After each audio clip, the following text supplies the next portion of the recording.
네, 옆에 계신 분들과 같이 인사 나누겠습니다. 사랑합니다. 축복합니다. 네, 우리 한 번 더 인사하실 때 사랑합시다. 아멘. 아유, 친구가 자 열심히 이렇게 반가워요. 네. 아, 반응이 제일 좋아요. 할렐루야. 네. 아유, 반응이 좋으면 복 받는 거예요. 네. 네, 오늘 저는 우리 이번 주와 다음 주에 걸쳐서 하나님 주신 우리 목회의 비전을 나누는 시간을 갖도록 하겠습니다. 하나님께서 우리 흥해제일교회에 담임 목사와 온 성도가 같은 마음, 같은 생각으로 어떻게 살아가기를 원하시는지 우리 같이 마음을 나누고 또 말씀을 붙잡고 기도할 수 있는 좋은 시간이 되었으면 좋겠습니다. 저는 그래서 성도님과 함께 보려고 하는 본문은 이 뒤에 있는 데살로니가전서 5장 26절의 말씀입니다. 이 말씀을 한번 우리 다 같이 한 목소리로 봉독해 보시겠습니다. 거룩하게 입맞춤으로 모든 형제에게 문안하라. 아멘. 이 말씀 중에 눈에 쏙 들어오는 표현이 뭐가 있습니까?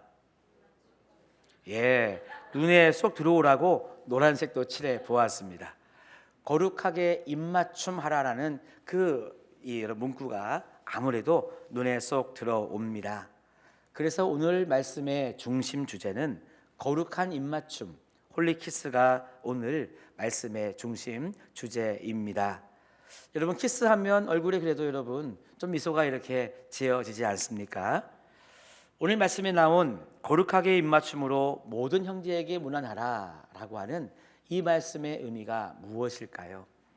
가장 먼저 문안을 생각해 볼 때 일반적인 번역은 안부를 전해달라라고 하는 의미가 있을 것입니다.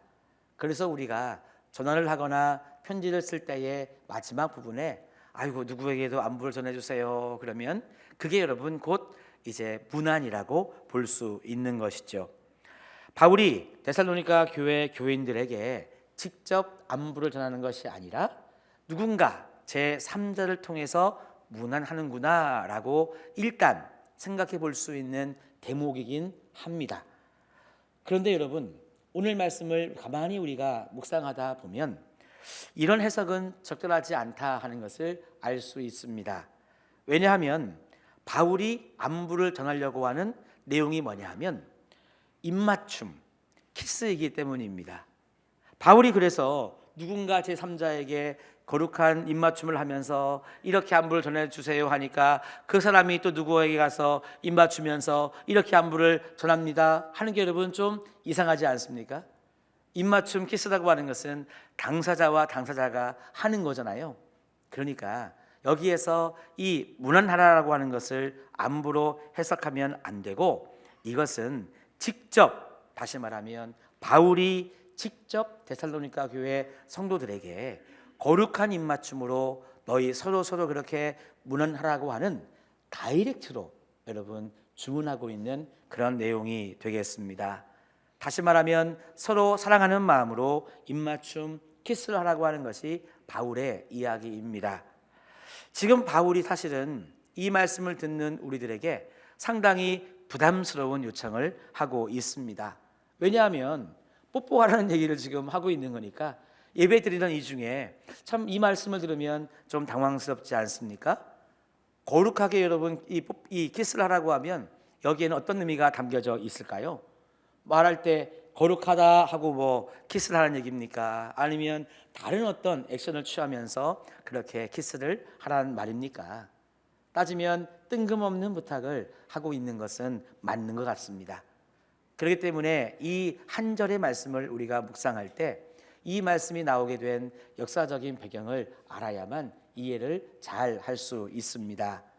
이것이 등장하게 된 역사적인 배경은 언제냐 하면 초대교회의 예배였습니다. 이 초대교회 예배에서는요, 이 거룩한 입맞춤을 하는 시간이 있었다고 하는 거예요. 우리가 지금 예배를 드릴 때 뭐 묵상기도를 하고 찬송을 부르고 사도신경으로 신앙을 고백하고 또 뭐 예물을 드리고 교회 소식을 나누면서 헌신의 기도를 드리고 찬양대가 찬양을 하고 지금 말씀을 듣는 것처럼 초대교회의 예배 순서 중에는 그 중간에 거룩한 입맞춤을 하는 시간이 있었다고 하는 것입니다. 예배드리다가 자 이제 서로 우리 거룩한 입맞춤을 합시다. 그러면 남자는 남자끼리 여자는 여자끼리 실제로 입맞춤을 했다는 거예요. 역사적인 연구에 의하면 이 키스가 이마에 하는 그런 키스라던가 볼에 하는 키스가 아니고요, 말 그대로 입술과 입술이 부딪히는 그런 여러분 키스였다고 합니다. 여러분 한번 상상해 보십시오. 지금 이 자리에서 자 이제 순서가 되었습니다. 시간이 되었습니다. 다 자리에서 일어나셔서 남자는 남자끼리 여자는 여자끼리 뭐 거룩한 입맞춤 합시다 그러면 여러분 일어나시는 분 계세요? 되게 좀 여러분 당황스럽겠죠. 맞아요 여러분. 지금 우리가 생각해도 아유 이거 되게 부담스러운 것처럼 역시 초대교회에서도 그런 분위기가 있었습니다.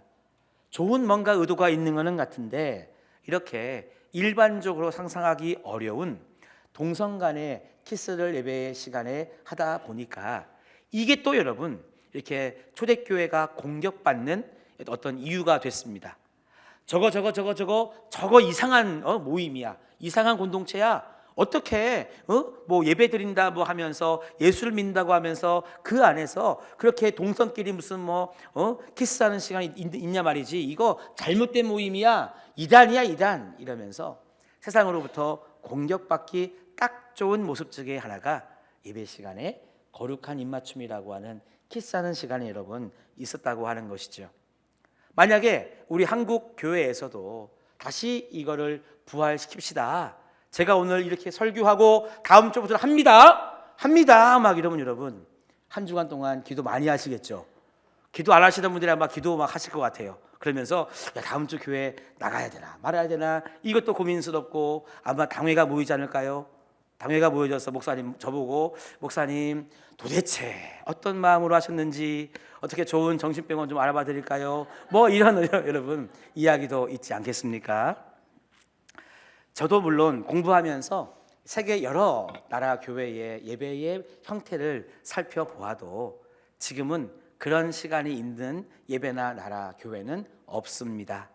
다시 말하면 이 거룩한 키스라고 하는 것은요, 여러 가지 참 어려움과 충돌이 있었기 때문에 오래 지속되지 못하고 약 3, 4세기가 되면서 우리 예배의 순서에서 점점 사라지게 되었습니다.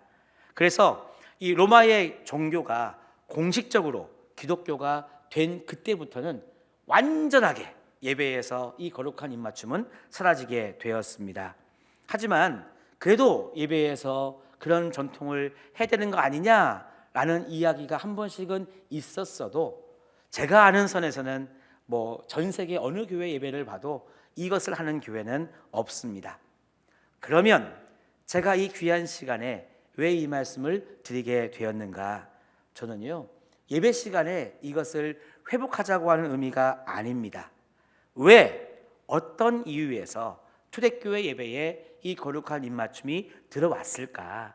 왜 들어왔을까라고 하는 그 기원에 대한 궁금증이 저에게 있었습니다. 초대교회는요, 성만찬을 하기 전에 이렇게 먼저 교인들과 화해하는 시간이 있었습니다. 초대교회 성도들의 이 신앙생활 속에서는요, 화해가 아주 중요한 신앙생활의 여러분 양식이었습니다.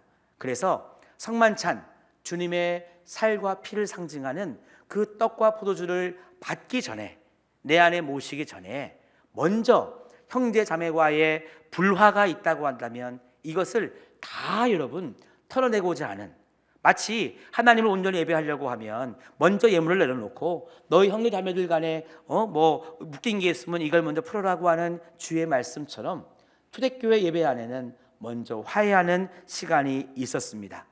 그래서 화해하는 시간이 뭐였느냐?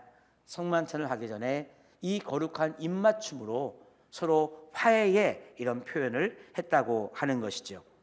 그래서 여러분 오늘 거룩한 키스의 뜻은 뭐냐면 화해의 뜻이 담겨져 있고 우리 서로 싸우지 말자, 평화를 누리자고 하는 그 마음이 거룩한 키스에 담겨져 있는 것입니다. 그래서 여러분 초대교회의 예배 안에서 이루어졌던 이 거룩한 키스는 그리스도인들의 화합, 그리스도인들의 평화, 그리스도인들의 사랑이 담겨진 여러분 예배의 한 절차였다고 하는 것이죠. 그럼 여러분 궁금하지 않습니까? 저는 궁금했습니다. 아니 하고 많은 표현들이 있는데 왜 하필이면 키스냐고 하는 것이죠. 뭐 서로 일어나서 가지고 악수하자고 해도 되고 아니면 뭐 허깅하자고 해도 되는데 왜 하필이면 키스냐? 그 많은 표현 중에 꼭 그거를 꼬집어서 하게 되었느냐라고 하는 것입니다. 여러분 이 거룩한 키스의 이 근원을 찾아 올라가면 거기에는 성경의 말씀이 바탕이 되어 있습니다. 혹시 여러분 성경에 나오는 뭐 키스 장면 중에 아주 극적인 여러분 상황에 담겨진 키스의 장면 혹시 여러분 떠오르는 거 있으신가요? 저는 성경을 읽다 보니까 아주 극적인 키스의 장면이 떠오르게 되었습니다. 그것은 뭐냐 하면 예수님과 가룟 유다가 했던 여러분 입맞춤의 장면이었습니다. 마태복음 26장 48절과 49절에 그 말씀이 나옵니다. 예수를 파는 자가 그들에게 군호를 짜 이르되 내가 입맞추는 자가 그이니 그를 잡으라 한지라. 곧 예수께 나와 랍비여 안녕하시옵니까 하고 입을 맞추니. 여러분 이 장면이 나오고 있습니다. 가룟 유다가 예수님을 배신합니다. 가룟 유다는요 그 배신에 쌓인 신호로서 키스를 사용했습니다. 배신은 그것을 당한 사람에게 이루 말할 수 없는 허탈감과 아픔을 주는 것이죠. 아마도 이 자리에 앉으신 성도님들 중에 내 인생에 한 번 정도는 배신을 당해봤다 이런 경험이 아마 있을 것 같습니다. 많으면 속상하죠. 뭐 2번 이상 있으면 더 속상할 텐데 적어도 한 번 정도는 있지 않으실까요? 다른 사람은 몰라도 누구는 정말 아닐 거야, 나와 정말 절친이야, 정말 나와의 베프야라고 했던 그런 믿는 사람에게 배신을 당하면은요 믿는 도끼의 발등을 지키면 그게 얼마나 아픈지 모릅니다. 여러분 유다는 이 키스를 바로 그와 같은 배신의 증표로 사용했습니다. 그리고 그 키스 뒤에 예수님은 실제로 십자가에 달려 죽으셨죠. 여러분 유다가 왜 예수님을 배신했습니까? 단순히 은 30냥이라고 하는 돈 때문만은 아니었습니다. 가룟 유다는요 그가 꿈꾸었던 이상이 있습니다. 하나님 나라에 대한 생각이 있었습니다. 내 생각에 싱그대시죠. 내 생각에는 저 예수가 내가 바라는 하나님 나라, 내가 바라는 우리 민족의 독립을 이룰 수 있어 라고 하는 믿음이 가니까 예수를 따르기 시작했습니다. 근데 1년이 지나고 2년이 지나고 3년이 지나면서 아무리 예수를 보아도 가망이 없는 거예요. 저 사람을 통해서는 내 꿈이 이루어질 수 없다라는 생각이 드니까 결국 가룟 유다는 예수를 버리기로 마음먹고 기왕지사 여러분 버리는 것 은 30냥을 받고 예수를 팔아 넘기게 됩니다. 결국 이 유다에게 있어서 예수라고 하는 존재는 자기의 꿈, 자기의 욕망, 자신의 야망을 이루는 어떤 대상밖에는 되지 못했다고 하는 것이죠. 예수님의 마음은 무엇이며 예수님의 생각은 무엇이며 그래서 하나님께서 나에게 말씀하시는 뜻이 무엇인지에는 관심이 없는 거예요. 그냥 나의 꿈과 내 이상을 이루어줄 대상으로만 예수를 바라보았기 때문에 그것이 아닌 것을 알면 과감하게 버리는 유다가 되고 말았습니다. 이것은 어디까지나 유다의 입장인데요. 예수님의 마음을 한번 여러분 입장 바꾸어 보실까요? 예수님께서는 유다가 배신할 것을 알고 계셨습니다. 아는 정도만이 아닙니다. 예수님은 알고 계셨는데 그렇게 유다가 나를 배신할 거라고 하는 그 알면서 예수님은 멈추지 않으셨습니다. 알을 넘어서서 그 유다까지도 예수님은 사랑해 주셨습니다. 이 사랑의 이름이 무엇이냐? 내가 끝까지 사랑한다고 하는 바로 끝사랑을 예수님은 실천하신 것이죠. 그 말씀이 바로 요한복음 13장 1절의 말씀입니다. 우리 한번 이 말씀을 다 같이 우리 봉독해 보시겠습니다. 유월절 전에 예수께서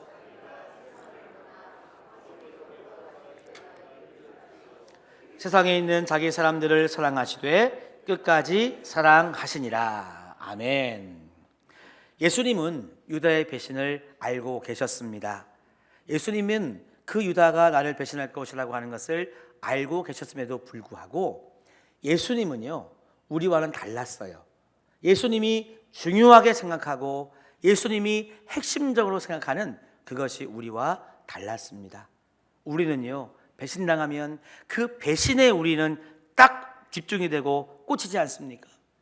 근데 예수님은 배신에 방점을 두신 것이 아니라 사람의 방점을 두셨습니다. 예수님은 배신을 당했던 상황에 여러분 몰입된 것이 아니라 그럼에도 불구하고 그 배신을 행한 사람의 마음을 두시고 그 사람을 여러분 소중하게 여기셨다 하는 것이죠. 그래서 예수님은 이 배신의 상황 속에서도 사람을 사랑하시는데, 이 가룟 유다를 사랑하시는데 끝까지 사랑하겠노라 하는 그 사랑의 다짐과 고백을 지금 요한복음 13장 1절에서 해 주시고 있는 것입니다. 그래서 예수님 입장에서는 내가 정말 저 배신자 유다까지도 나는 사랑할 거야, 사랑하는데 나는 끝까지 사랑할 거야 라고 하는 이 예수님의 마음, 예수님의 고백은 그 시간에서 여러분 끝난 것이 아니었습니다.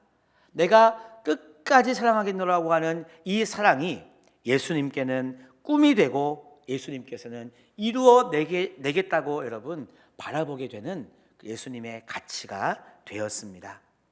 우리 사랑하는 성도 여러분, 분명히 아실 것이 있습니다. 예수님은요, 유다와 이 키스를 했던 그 순간 유다만 여러분 키스한 것이 아니라고 하는 것을 우리는 아셔야 됩니다.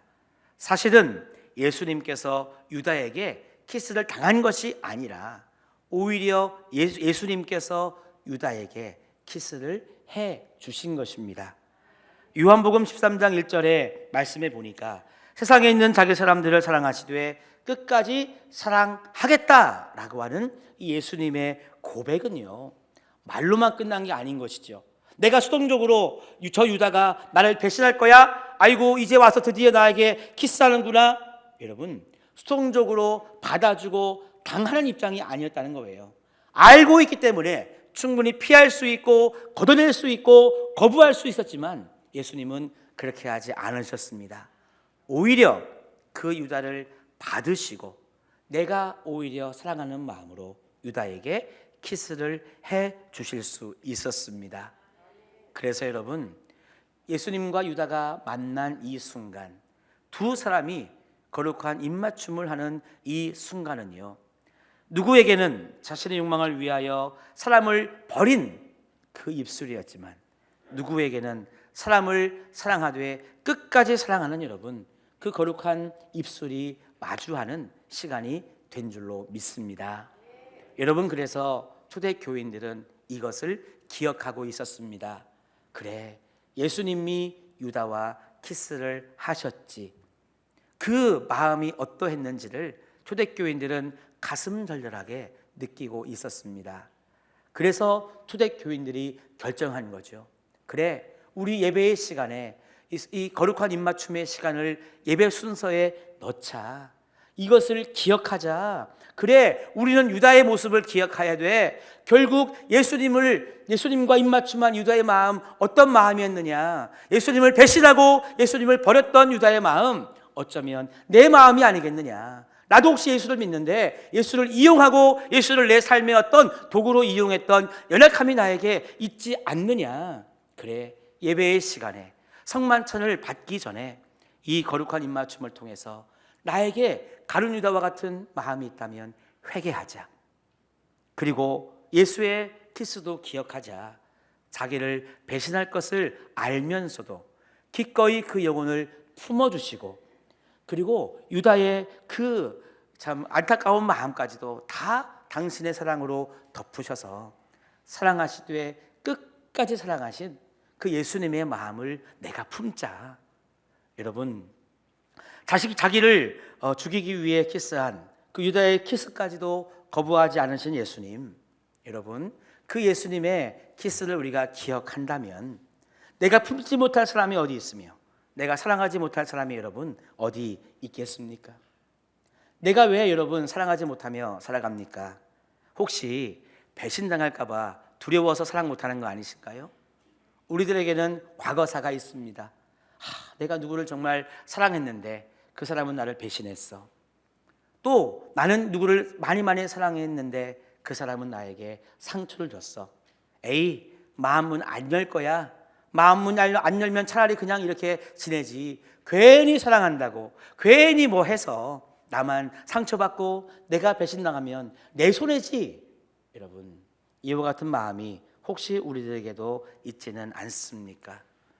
우리 사랑하는 성도 여러분, 오늘 우리들에게는요, 사랑하되 끝까지 사랑하신 그 예수님의 마음, 그 예수님의 삶을 우리가 되새기면서 먼저 화해하자는 뜻으로, 나도 사랑하겠노라고 하는 뜻으로 여러분, 이 서로 나누었던 그 거룩한 입맞춤의 의미를 오늘 우리 마음속에 담아야 될 줄로 믿습니다.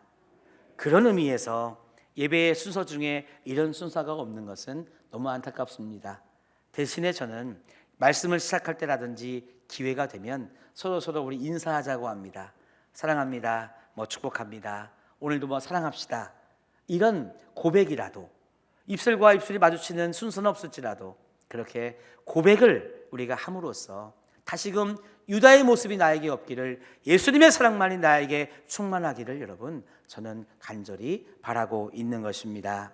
그래서 오늘 이 거룩한 입맞춤에 대하여 설교하는 이유, 우리 흥해제일교회는 어떤 의미가 있을까요? 제가 가만히 생각해 보았습니다. 하나님께서는 오늘날 우리 교회를 통해서 이 지역은 물론이거니와 우리나라와 이 민족에도 큰 은혜를 주셨다고 하는 것을 제가 생각해 보게 되었습니다. 1900년대 초 개화기 때 우리 한국 교회는요, 3.1운동과 여러 가지 민족해방운동을 주도했습니다. 교회가 주도했단 말이죠. 인재 양성을 위해서도 애써서 학교를 세웠고, 또 아픈 많은 민중들을 위해서 의료시설도 세웠습니다.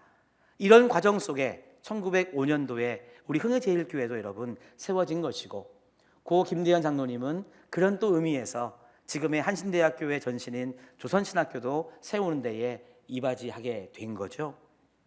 시간이 흘렀습니다. 1970년대로 넘어오니까 우리 한국 사회가 산업화가 되면서 여러분 경제는 점점 발전하는데 소외계층이 생겨나게 되었습니다.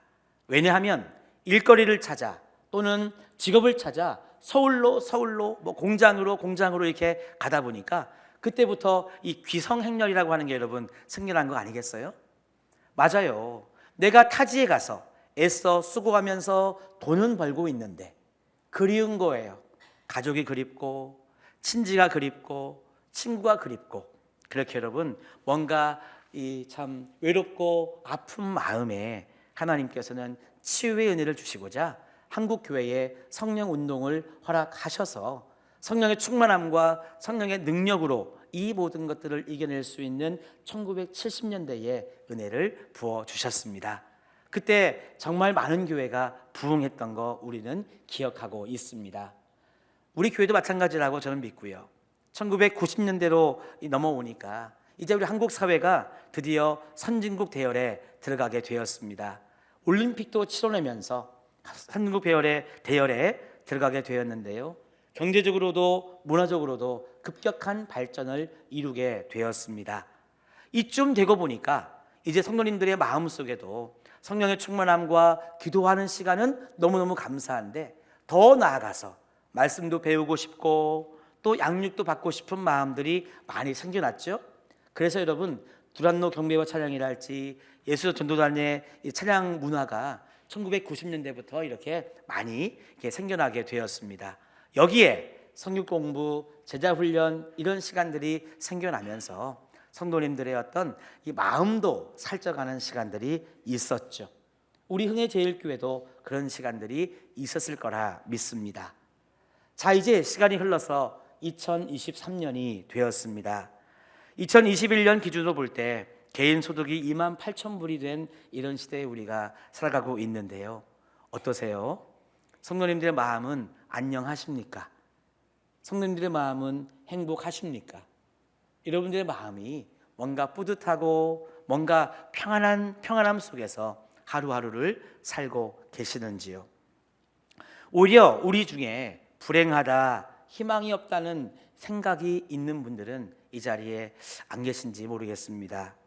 제가 흥해제일교회 오기 전 어느 한 가정을 신방했을 때의 일입니다. 그 가정은요, 젊은 부부 집사님이 두 자녀를 낳아 기르면서 시부모님도 모시고 사는 그런 행복하고도 아주 누가 봐도 단란한 그런 가정이었습니다. 남편도 일을 하고 자신도 일을 하고, 따지면 소득도 어느 만큼 되기 때문에 믿음도 있지, 누가 봐도 남부럽지 않은 생활을 한다고 우리는 생각을 했는데, 신방을 하던 중에 그 여집사님께서 이런 말씀을 하시는데 제 마음이 되게 아픈 거예요. 목사님, 내가 왜 회사에서 일을 해야 되는지 그 의미를 찾지 못하겠어요. 여러분 어떠십니까? 보통 직장을 다니시는 분들 목표가 있죠. 우리 가정의 어떤 경제를 위해서 내가 직장 생활을 한다든지, 아니면 내 어떤 전공한 것도 있고 내 꿈을 이루기 위한 이상이 있으니 이걸 위해서 내가 일한다고 하는 어떤 목표들이 다 있을 것입니다. 근데 이 집사님은요, 내가 왜 일을 해야 되는지 그 의미를 찾지 못하겠다는 거예요. 연봉도 높고 남부럽지 않게 사는 그 집사님의 삶 속에 말입니다. 그래서 그때 저는 기도하면서 생각해 본 게 있습니다. 뭐냐 하면 두 가지인데요. 하나는 물질, 명예, 출세, 성공이라고 하는 이 가치가 나중에는 무의미할 때가 온다 하는 것을 제가 깨달았습니다. 요즘 젊은 친구들 있잖아요. 어린애들한테 너 커서 뭐가 될래? 그러면 이렇게 대답합니다. 돈 많이 버는 사람 되고 싶어요. 옛날 같으면 대통령 무슨 뭐 이런 거 옛날에 과학자 얘기했는데요. 요즘은 대부분의 애들이 돈 많이 버는 직업 갖고 싶다 그럽니다. 유튜버가 왜 여러분 인기인 줄 아세요? 멋져 보여서? 아닙니다. 구독자가 많고 좋아요를 많이 누르고 뭐 그러면 돈 많이 벌 수 있다고 해서 애들도 유튜버가 되고 싶다고 하는 세상입니다. 그래서 젊을 때는, 어릴 때는, 잘 모를 때에는 그게 최고인 줄 알고 살았는데 어느 만큼 이루고 보면 이게 내 인생의 최고의 가치가 아니라고 하는 것을 깨달을 때가 오면 허무하다고 하는 것이죠. 목적이 사라진다는 것입니다. 또 하나는 뭐냐면 이 시대의 희망이 되어야 할 교회가 이 세상에 또 성도님들께 어떤 희망, 그리고 우리가 추구해야 될 가치를 제대로 전달해 주지 못하고 있구나 하는 것도 깨닫게 되었습니다. 이 혼란한 세상, 어디로 가야 할지 모르는 세상 가운데 우리 교회가 빛이 되어주고 소망이 되어주면 좋겠는데, 우리 안에서도 고3 되면 당연히 교회 가지 말고 공부해야지 이런 마음들, 그리고 직장에 출근하는 것이 당연하니까 주일 직장에 나갈 상황이 되면 당연히 직장 가야지, 뭔가 우리의 삶에도 세상과의 구별이 없이 그냥 그것이 당연하다고 여겨지는 삶 속에 어떤 구별함과 어떤 거룩함이 우리의 삶 속에 있게 되겠습니까? 많은 크리스찬들이 결국은요, 세상의 야망이나 세상의 가치 속에 살아가는 경우가 얼마나 많은지 모릅니다.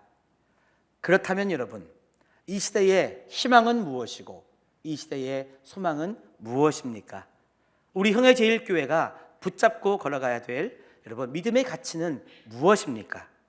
저는 그래서 오늘 설교의 제목을 비전 쉐어링의 설교 제목이긴 합니다만은 교회의 본질은 뭐다? 따라합시다. 하나님의 사랑, 예수 그리스도의 사랑. 맞습니다. 교회의 본질은 사랑입니다. 그래서 우리는 이 세상에, 그리고 우리 많은 성도들에게 하나님의 사랑이 최고이고 예수 그리스도의 사랑이 최고라고 하는 것을 여러분 선포하고 가르칠 수 있고, 그런 삶이 나의 삶이 될 수 있을 때 여러분 방황은 끝이 나고 여러분 삶의 소망이 생기는 줄로 믿습니다. 가끔씩 전도지에 보면 이런 문구가 있습니다. 우리 교회에 나오면 인생의 방황은 끝이 나고, 교회 나간다고 여러분 인생의 방황 끝이 납니까?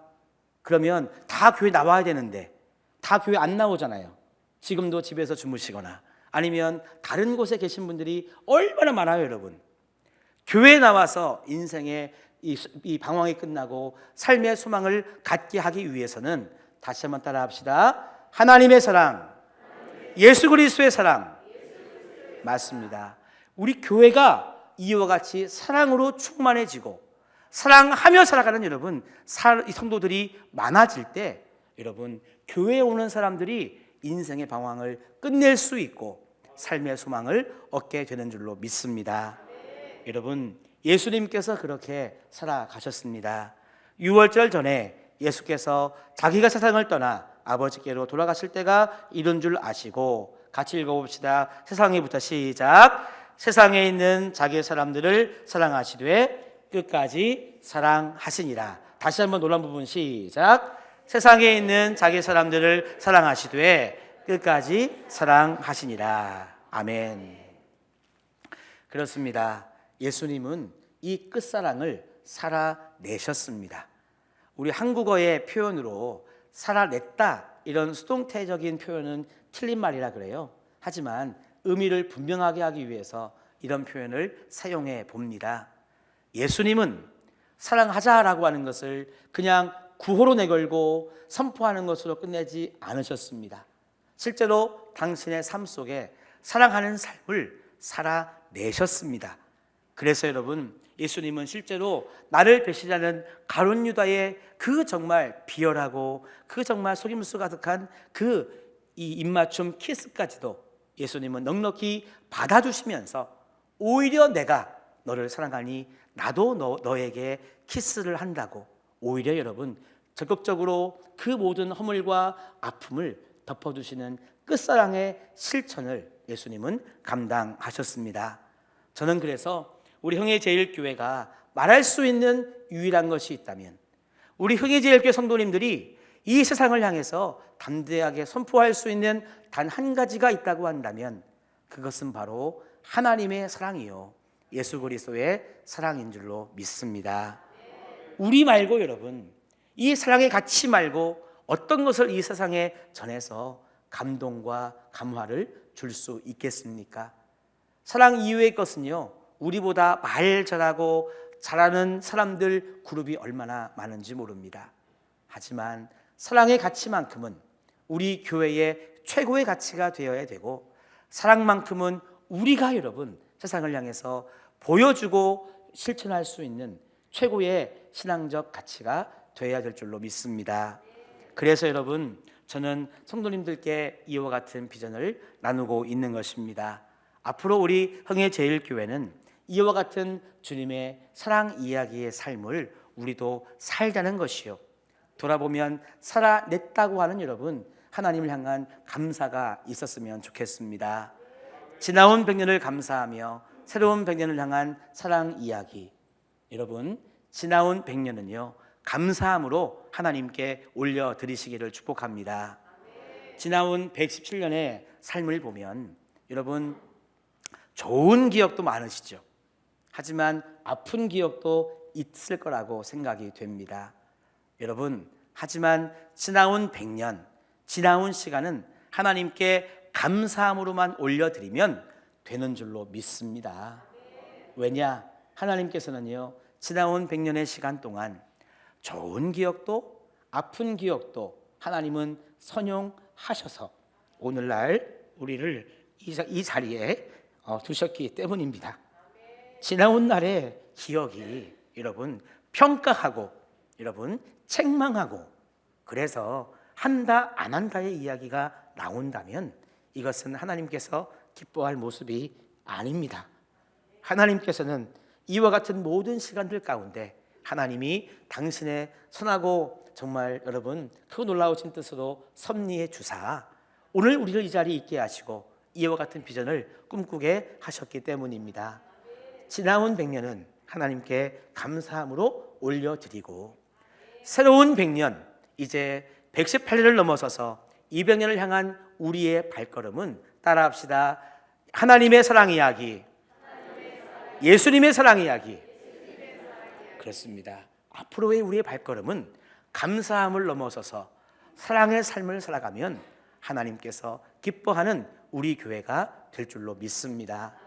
맞아요. 그래서 저는 제가 이 교회에서 얼마나 목회할지 또는 뭐 은퇴할지 이것도 뭐 주님밖에 모르시는 거지만 저는 우리 교회를 목회를 하면서 시작하면서 하나님이 주신 이 비전을 품고 지나온 100년을 감사하며 새로운 100년을 향한 이 사랑 이야기의 목회의 비전을 가지고 여러분들과 함께 걸어가고 싶습니다.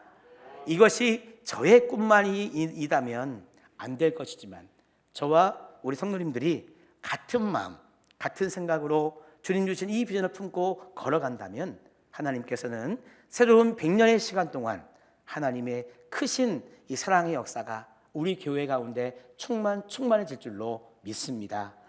그래서 저는요 앞으로 변치 않는 평생표라고 한번 이름을 붙여보았습니다. 우리의 이 목회 비전이 이루어지는 우리 흥해제일교회의 모습이 어떤 모습일까? 오직 하나님의 사랑, 하나님 사랑, 그리고 서로 사랑, 이웃 사랑으로 우리 흥해제일교회가 세워지기를, 이루어지기를 저는 평생 기도하며 목회하겠습니다. 그래서 다음 주에는요 기대하시라 개봉박두, 다음 주에는 그래서 이와 같은 목회 비전과 평생 표어가 이루어지기 위한 올해의 방향성이 무엇인가, 그래서 어떻게 우리가 더 하나님의 뜻을 이루어갈 수 있을까, 또 계속해서 마음을 나누도록 하겠습니다. 사랑하는 성도 여러분, 우리 함께 이 사랑 이야기에 동참하지 않으시겠습니까?